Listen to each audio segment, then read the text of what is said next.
What's up, gamers? I gotta stop doing that. I bet you never done diddly seen someone make macaroni in a video.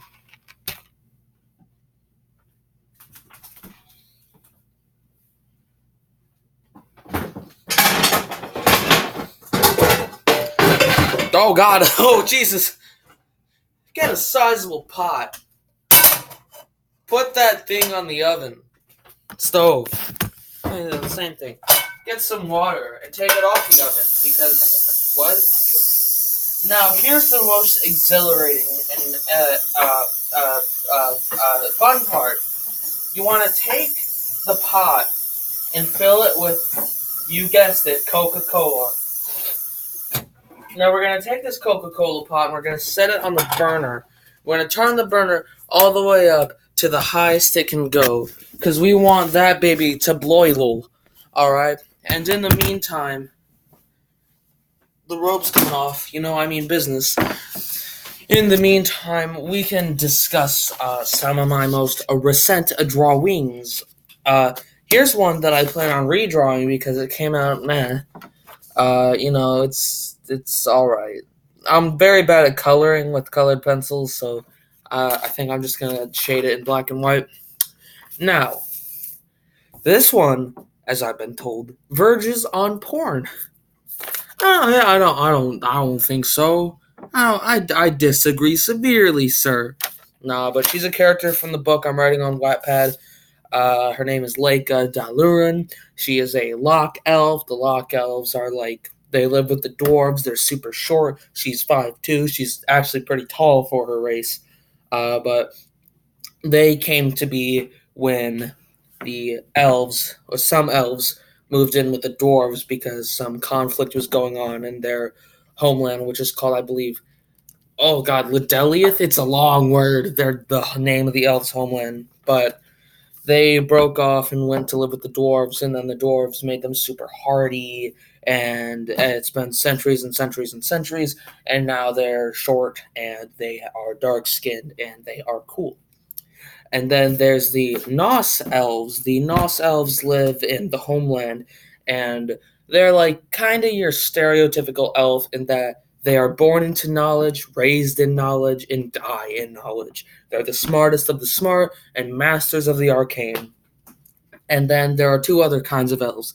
There is the Fel elves, Fel, and they are evil, like crazy lady people or whatever. They're not all female. But they live on Dashatar with the Legion, which is kind of like the Horde in World of Warcraft, I guess you could say. But oh my god, there's so much lore. But anyway, the Fel elves are evil. They're soulless. They eat souls. And no, I did not take inspiration from Gul'dan, like my balls. And then there is the Dar elves. Dar elves are where the very first Dar elf is where creatures came to be, like werewolves.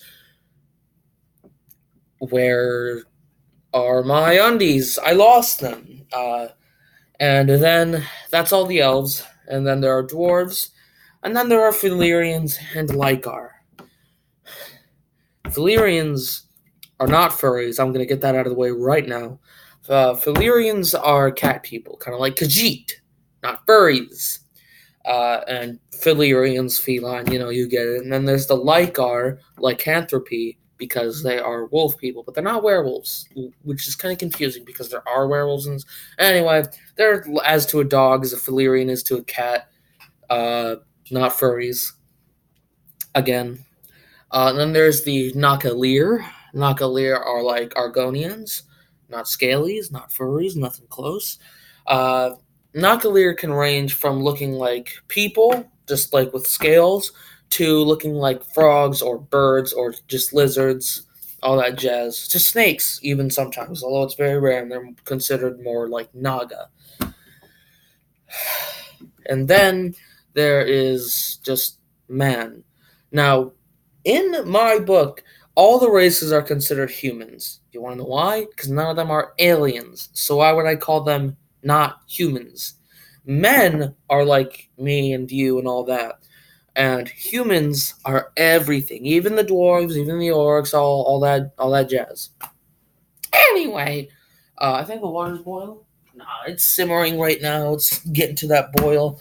But anyway, uh, and then where was I? Oh yeah, the Knucklear. They live in the Black Everglade. The Black Everglade is a Black Everglade. It's the most disease-ridden, awful place on Viren, which is the planet they live on. Well, no, on Tirathar, which is the continent they live on, because Dashatar has some pretty bad places. Uh, and then north of Tirathar, which is where all the normal races live, is Ice Mount. Now, Ice Mount is a special little place, and that no one ever goes there because no one ever comes back.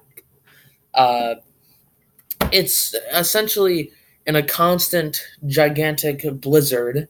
Everything is icy, and I'm not going to spoil anything in the book in case you want to check it out. But there's some secrets there that people never knew about, and so there's some interesting stuff. Anyway, and then to the southeast of Tirathar is Dashatar, where the Legion lives, like orcs, goblins, although they are just smaller orcs technically, because goblins are like they're they're less common because they're more just like deformed orcs. They're extremely small and they're kind of shunned out of the clans due to that reason. They're actually they're generally kind, lighthearted, nice. They care about you and all that stuff. They're good people, despite their hideous complexion. And then the Lycar rule over the orcs, which the orcs are extremely powerful, and it's extremely rare. I say extremely way too much. It's very rare, but there are orcs that are born with 4 arms. They are the tallest, and they are born with 2 sets of tusks on the bottom row of teeth. Uh, yeah, but they're the strongest, and they are extremely rare. There are very few of them, but they rule over Dashatar beside the Lycar. The Lycar and Philirians are of great significance in this universe because the Kazilon and Raynauds bloodline.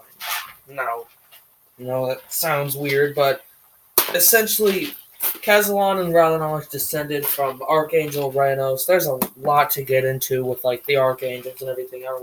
I'm not going to go into explaining it all right here, but anyway, uh, the Raynauds bloodline is the Lycar, and the Kazilon bloodline is Philirian. Essentially, they get mad, they get strong.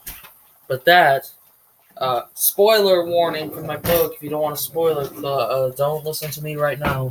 I do not have a spoon. Whatever. Screw it, we're going to use a spaghetti spoon because I ain't got nothing else. Anyway, spoiler warning.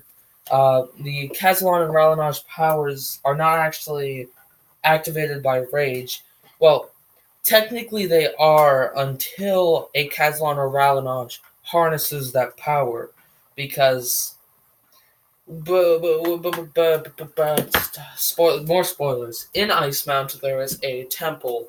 I believe it's called Hatred, Sanctum, Vengeance, something along those lines. But anyway, it is where a Kazilon or Raynauds will go if they want to gain control of their power. Oh, I forgot to set a timer. And when they can gain control of their power, it's no longer activated by rage, but they can call upon it. And essentially what they're doing is they're calling upon the souls of their ancestors to gain immense strength. So, yeah, that's something. I guess I might have time to get into the Archangels and everything. Holy moly, there's a lot about them. Okay, there's Sepithus and Lunara. Sepithus and Lunara are not archangels; they are gods. And there's one other god who is very secretive and like no one really knows stuff about him. The nameless god of fire. That's his name. Kind of redundant. Yeah, contradictory. But anyway, oh, Sepithus and Lunar. Sepithus, Lord of the Dark. Lunar, Queen of Light. Whatever the hell. But it's always like dark and light fight each other, but dark and light in this story actually fell in love. Lunara and Sepethus, and then they had the Archangels. Now the Archangels, there's Sarthos, the Elven Archangel, Master of Arcana. From him descended all the elves. Raynauds, Rhanos, and I came up before with that name before Avengers Infinity War came out, and I have never read an Avengers comic, so don't even try and say that I copied that name. Raynauds. What is? Oh yeah, he's the that was laggy. The Archangel of emotion or soul or blood, whatever the hell. There's a lot of stuff that revolves around blood and soul in this universe, but he is essentially from him descended the Raynauds and Kazilon bloodlines.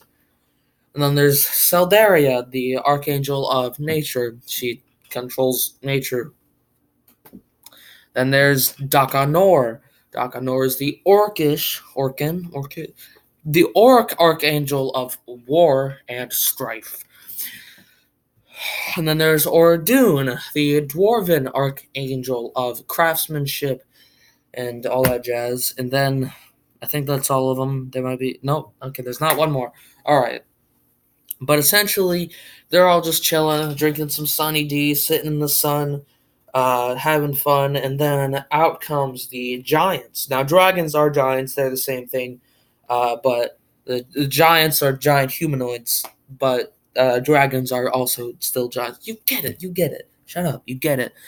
And then the giants come in and they're all like, hey, yo, you didn't create us. We were here before you. This is our world. And then the archangels were all like, don't worry, Sepethus, Lunar, you can stay here. We'll take care of this. And in the midst of battle, when Sepethus and Lunar were in their bedroom, Sepethus had to leave. No one knows why. He just disappeared. Ooh, spooky. No. Anyway, and so the war with the giants going on, and King Reed, who is the king of the giants, is finna destroy that booty of Lunar. He's just about to make it up to the temple where she lives in the heavens, and Raynauds comes out of nowhere. He's like, oi, bruv, you ain't doing that. And he activates his power where he gets super duper strong and smart and everything. And he's all like, I'm finna blast this boy into an unknown realm. In fact, I'm finna create my own realm just so I can banish this boy from the world. And then he banishes the giants to the realm of chaos, which is the realm he created on the spot. Question, how powerful do you have to be to create an entirely new universe in seconds? Seems a little fishy. Almost like he wasn't just an archangel and he kind of correlated and was in cahoots with another god. Not Sepethus, not Lunar.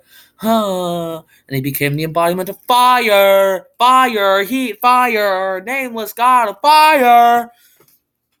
So Raynauds kind of became one with the nameless god of fire and became extremely powerful.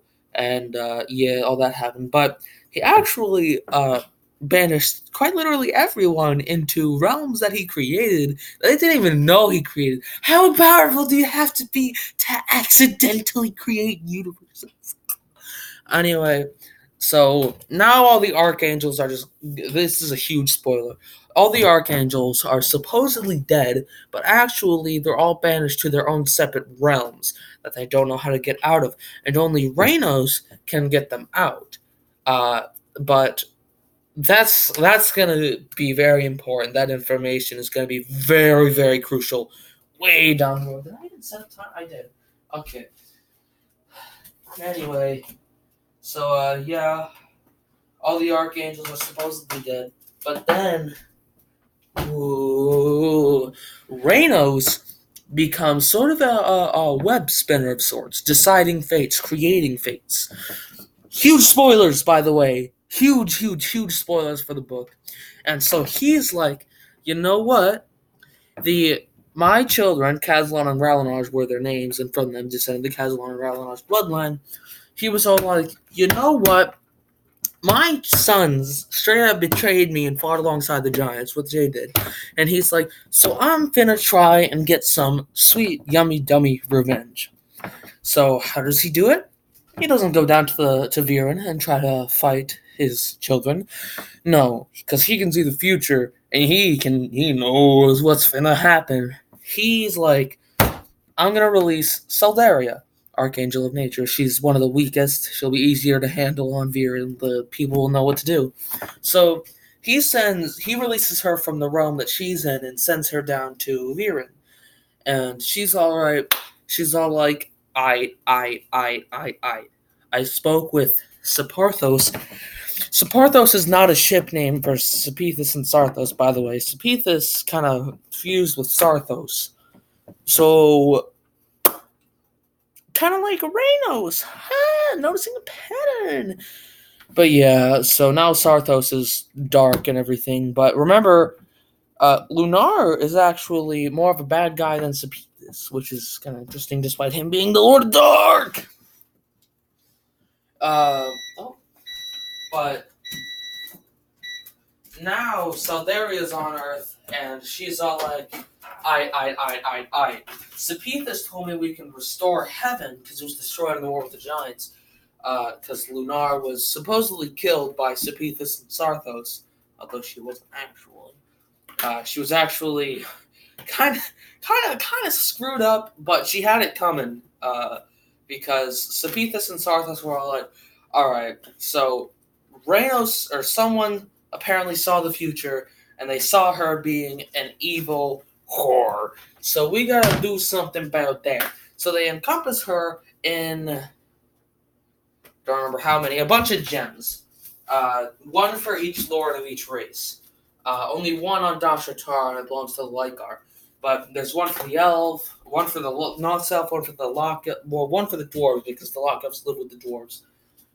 You get the gist. But they encompass her in these gems, and so she's supposedly gone. But Raynauds wants to bring her back. Raynauds and Sarthos had a lot of feuds. They did not really get along with each other. But Raynauds wants Lunara back. He wants to restore heaven. Because, like, why wouldn't he, right? It's heaven. And so he sends Seldaria down, and she tries to kill the main protagonist of my story, Marusai, which is actually what's going on right now. Seldaria, this is a big spoiler, Seldaria is currently on Viren, trying to essentially kill Marusai and take the amulet of Lunar. Because, as I said, all the lords have an amulet of Lunar. Marusai, his father died, so he is the Philirian lord. And the Kazilons and Raynauds are the only races that can kind of like really use the amulets of Lunar because they're the only ones with an actual straight up like connection to the god before them, and that they can connect with Raynauds and use his power in fights. So, yeah. But they're all like, it's really complicated. But right now, Marusai is an ice mount, and he's trying to gain control of his power, but he cannot control his power unless he goes to the Giants. Ooh. And they're in the realm of chaos, so it's pretty crazy there. And he's actually, like, the last page I wrote, he's jumping into the hole that will take him there. Yeah, so the Giants, essentially what's going on. The Giants are master craftsmen, and for some, they had this strange material called Orin, something like that metal. And the metal is strange because it's extremely reflective or deflective. I don't know. If something were to hit a shield made out of Orin metal, that weapon would fly like out of your hand. It would just shoot away like it hit a trampoline. And the Orin weapons were especially powerful because if they hit something, it would deflect whatever it hit, increasing the impact. And the Giants used primarily hammers for that reason, because if you hit something with a hammer and that hammer is made of metal that impacts things, like, I don't know how to explain it. Essentially reverberates vibrations, not like vibrating. Don't even try it. Like if it hits something, it will take the vibrations into it and then shoot them back out at whatever it hit. And that is why they used hammers, because a sword doing blunt damage isn't going to be too useful. But you know, and then what else? I'm trying to think. Oh yeah, Marusai is going to go to the Giants, and they are going to use the Amulet of Lunara to give him a weapon that will interact with his powers, the Kazilon powers. And essentially, because if a Kazilon or Raynauds does not have control of their power, when they go full like angry rage mode, they kind of turn into like a giant scary beast. They just become a straight up savage, kill everything in sight, bloodlust, all that jazz. But if they control their power, they will stay in like a human form. They'll just get a bit taller, have longer like claws, have longer fangs, all that jazz, and they'll be way stronger, and their body will catch on fire because Raynauds got a fire now, all that. But so yeah, and then so if he can control his power and be in his own head when he has his power active, then he can wield a sword. And if that sword is super powerful and interacts with his powers, then there's gonna be some spooky stuff going on. But you know what's funny is that the reason Raynauds chose to send Saldaria down first is because he knows that Marusai, being a Kazilon, has the power of fire. So when he activates his power, his sword that he's going to get will catch on fire, and so will he. And in every single game world, and in real life, what is a grass type weak to? Fire! Fire! So yeah, that's going to be pretty jazzy. And I'm going to end the recording now, because I got to take a poo-poo, and also, I'm done with my macaroni. Thank you for watching this lore video on Kazilons.